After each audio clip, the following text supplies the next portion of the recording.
Hello and welcome. This is Impact with Peter Dobby. Our top stories today. 200 are killed. Opposition activists say there's been a massacre by pro-government forces in Syria, in the central province of Hama. Bad news for the global recovery today. The Chinese economy is slowing. Our correspondent, Damien Grammaticus, looks at the downturn in one city. If China's economy is slowing, then that raises huge questions. Will Tianjin ever be able to fill these buildings? Will it make a profit? Or will China's debts drag it down? Hong Kong's billionaire Kwok brothers, who own Asia's biggest property company, are charged with bribery offences. And we'll meet the New York Chinatown pupils who are amazingly good at chess. Our Impact headlines today.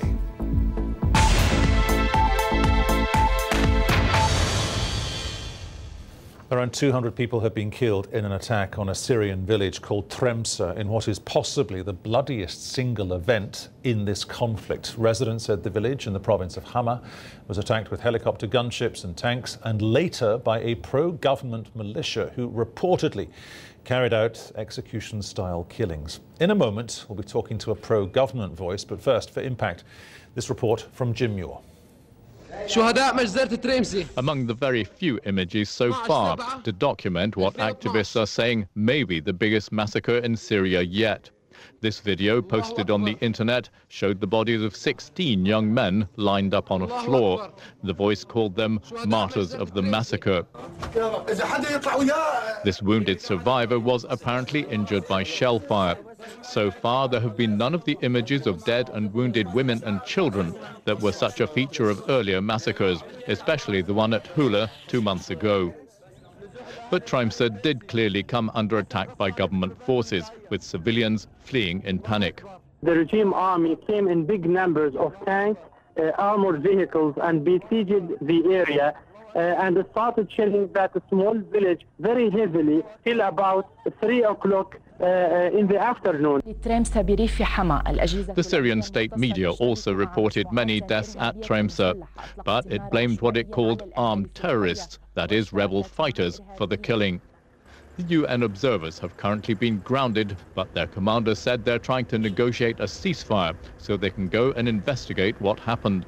We can verify continuous fighting yesterday in the area of al-Traimseh. This involved mechanized units, indirect fire, as well as helicopters. The observers' mandate from the UN Security Council expires next week, prompting frantic international diplomacy in advance of a resolution on what to do with them and how to revive Kofi Annan's peace plan. But as the carnage and violence go on, the opposition is more and more insistent that President Assad and his inner circle must go before any talks. The regime rejects that, and so far, it can count on Russian support. Jim Muir, BBC News, Beirut. Well, joining us live now here on Impact from our central London studio is Haitham Alsibahie, a member of the pro-government Syrian Social Club. Mr. Alsibahie, what's your interpretation of those pictures that we're seeing today? Well, when the news came yesterday afternoon, it came first on the Syrian television. There were some gunmen and terrorists and engaged the government forces, and the government forces engaged them back.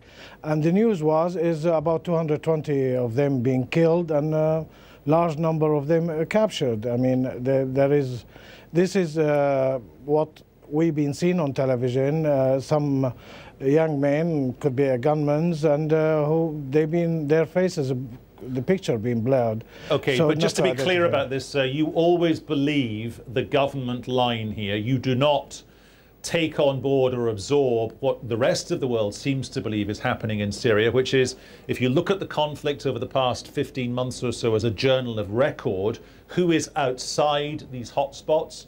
It's the Syrian military. Who's inside? It is, quotes, the rebels.